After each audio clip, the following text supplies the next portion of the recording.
جس گھر میں جمعرات کے دن ایک چھوٹی سی تسبیح پڑھی جائے وہ گھر 7 دن میں کروڑ پتی بن جائے گا۔ دولت کا ایک دن کا پاورفل وظیفہ۔ بسم اللہ الرحمن الرحیم۔ محترم ناظرین اکرام، ہماری آج کی ویڈیو جمعرات کے دن کے حوالے سے ہے۔ ایک ایسا وظیفہ جو جمعرات کے دن کا بتانے جا رہا ہوں کہ جو شخص اس کو پڑھ لے گا اللہ تبارک و تعالی اس کے گھر اور اس کے گھر کے تمام افراد کو، تمام لوگوں کو مالا مال کر دیتا ہے۔ اور یہ سورت جو شخص جمعرات کے دن اپنے گھر میں پڑھے گا تو اللہ تعالیٰ اس گھر والوں کے لیے پورے سال کے رزق کا انتظام فرما دیتا ہے۔ اس عمل کی برکت سے ہر پریشانی کا خاتمہ ہو جاتا ہے، تنگ دستی کا خاتمہ ہو جاتا ہے۔ اگر کوئی شخص مقروض ہے، قرض سے نجات مل جاتی ہے۔ اگر کسی شخص کی اس کے علاوہ کوئی حاجت ہو، اس کے تصور سے پڑھے، اللہ تعالیٰ اسی مقصد کے اندر اس بندے کو کامیابی عطا فرماتا ہے۔ نہایت قیمتی عمل دے رہا ہوں، یہ وظیفہ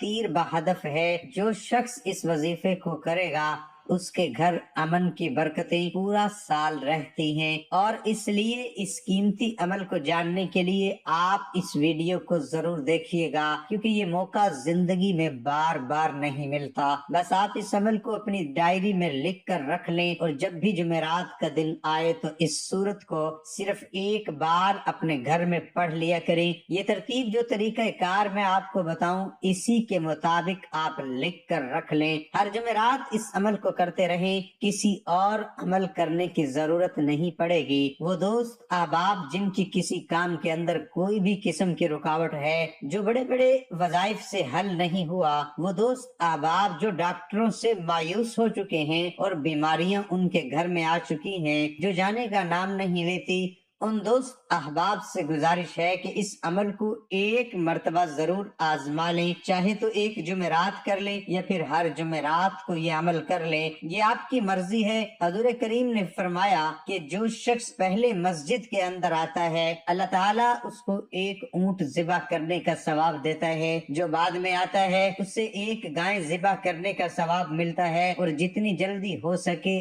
آپ عمل کو ضرور کر لیں۔ اللہ کے فضل و کرم سے آپ کے لیے رب کائنات رزق کے ایسے دروازے کھولتا ہے، جتنی جلدی ہو سکے آپ اس عمل کو ضرور کر لیجئے۔ میں آپ کو بتا دوں، اگر اس وظیفے کو اپنے گھر کے اندر اس ترتیب کے ساتھ پڑھ لیں، سب سے پہلے غسل کرنا ہے، اور غسل کرنا ویسے بھی سنت ہے۔ آپ کی شادی کے اندر رکاوٹ ہے، کاروبار میں رکاوٹ ہے، آپ قرض دار ہیں، ان شخص کے لیے یہ خاص وظیفہ، جو شخص اپنے گھر میں تنگ دستی سے پریشان ہیں، ہمارے گھر میں رزق نہیں آتا، اگر آئے تو اس میں بے برکتی ہے، برکت نہیں آتی، اور وہ خاص کر دوست احباب دشمن جن کے پیچھے پڑے ہوئے ہیں، حاسدین پیچھے پڑے ہوئے ہیں، وہ دشمنوں کو اپنے سے دور کرنا چاہتے ہیں، ان کی زبان بند کرنا چاہتے ہیں کہ وہ ان کی جان چھوڑ دیں۔ دوست احباب اس عمل کو لازمی کیجئے گا۔ آپ لوگوں کو مختلف وظائف کرنے کی ضرورت انشاءاللہ نہیں پڑے گی۔ وہ لوگ جو کہتے ہیں کہ ہم وظیفے پڑھ پڑھ کر تھک چکے ہیں اور وظیفہ اثر نہیں کرتے، اس کا ہمیں کوئی فائدہ نہیں ہوتا،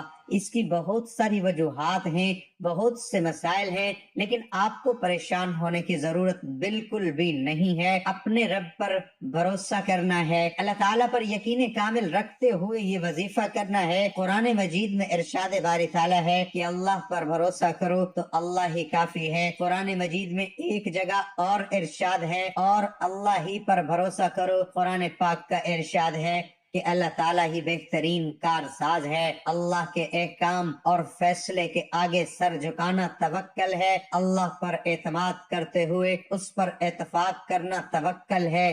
وظیفوں میں اثر نہ ہونے کی وجہ آپ اللہ پر توکل نہیں کرتے۔ ایک خاص اور مجرب وظیفہ ہے جس کو ہم کہتے ہیں کہ ہر مشکل کے لیے، ہر پریشانی کے لیے اور حاجت کے لیے، ہر کامیابی کے لیے عمل تیر بہدف ہے۔ اور میں آپ کو بتا دوں کہ ایسا عمل جس کے بارے میں حضرت ابو سعید رضی اللہ تعالی عنہ فرماتے ہیں کہ جو شخص اس کی تلاوت کرتا ہے اس کے لیے بیت اللہ تک اللہ تعالی نور ہی نور پیدا کر دیتا دیتا ہے اور اس شخص کے لیے آسمان سے زمین تک ایک نور آتا ہے، اللہ تبارک و تعالی اس کی پریشانیوں کا خاتمہ فرما دیتے ہیں، اسی طرح غربت کا خاتمہ کر دیتے ہیں، ظالم سے نجات دے دیتے ہیں، عمل سے حفاظت ہو جاتی ہے۔ جو خواتین حاملہ ہیں وہ چاہتی ہیں کہ ہمارے حمل کی حفاظت ہو، وہ بھی اس عمل کو کیا کریں۔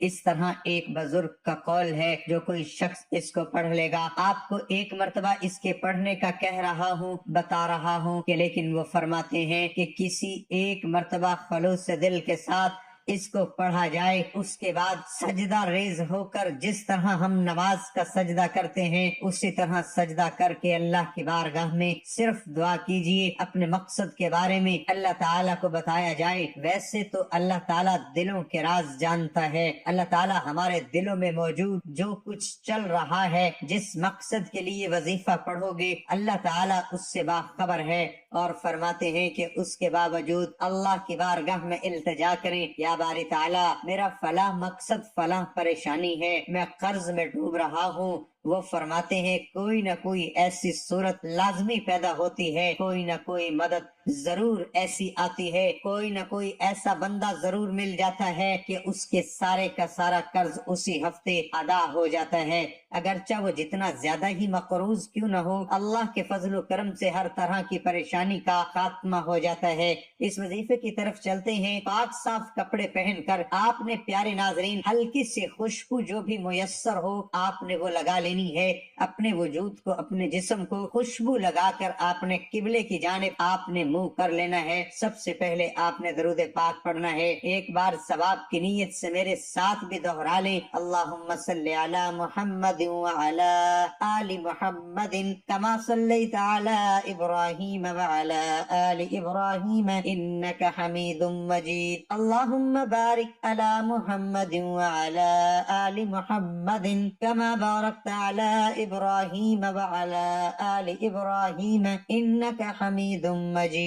اب آپ نے سورۃ کوثر کی اس طرح سے تلاوت کرنی ہے کہ سب سے پہلے تعوذ اور تسمیہ آپ نے 11 بار پڑھنا ہے، یعنی کہ 11 بار پڑھنے کے بعد ناظرین آپ نے استغفار پڑھنا ہے، 11 بار پڑھنا ہے۔ تمام گناہوں کو جن گناہوں کی وجہ سے یا مشکلات کا شکار ہوتے ہیں، پریشانیوں کا شکار ہوتے ہیں، یہ نہیں ہے کہ ہم پر جادو جنات ہو جاتے ہیں، کوئی بندہ ہمارے اوپر جادو کروائے، بندش کروائے تو پھر ہی ہمارے معاملات خراب ہو سکتے ہیں۔ اللہ والو، ہم نے جو گناہ کیے ہوتے ہیں ان گناہوں کی وجہ سے ہی ہم کسی نہ کسی مشکل، کسی نہ کسی پریشانی کا شکار ہو جاتے ہیں۔ اس لیے آپ نے 11 بار بسم اللہ الرحمن الرحیم اور 11 بار استغفار پڑھنا ہے، اور اپنے وظیفے کے اندر تاثیر اور طاقت بھی پانا چاہتے ہیں، جہاں مقصد میں کامیابی کو کھلی آنکھوں سے دیکھنا چاہتے ہیں، صرف اور صرف اس صورت کو بتائے گئے طریقے کے مطابق پڑھ لیجئے گا۔ یہ صورت مبارک ایک شخص، ایک صحابی نے پڑھی۔ جب کسی صورت کی بلند آواز سے گھر کے اندر تلاوت کی جاتی ہے، ان کے گھر سے ہر طرح کی پریشانی، مصیبتیں ختم ہو جاتی ہیں۔ آپ نے 11 بار بسم اللہ الرحمن الرحیم پڑھنا ہے، پھر 11 بار استغفار پڑھیں۔ استغفار کیوں پڑھنا ہے یہ بھی بتا دوں۔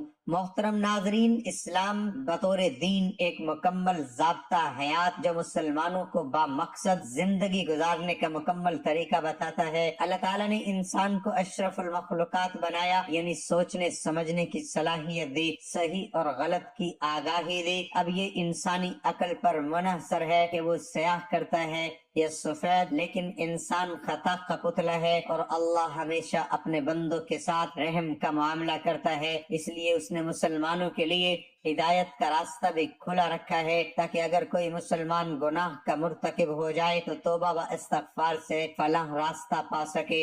استغفر اللہ، یا اللہ مجھ گناہ گار کو بخش دے، یہ ایک سادہ لیکن طاقتور دعا ہے۔ گناہوں کے بوجھ سے اگر دل بھاری ہو، ذہن پریشانیوں کا شکار ہو جائے تو استغفر اللہ کی ایک سادہ سی دعا آپ کے دل کو پرسکون کر دیتی ہے، جسے کسی بھی وقت جب بھی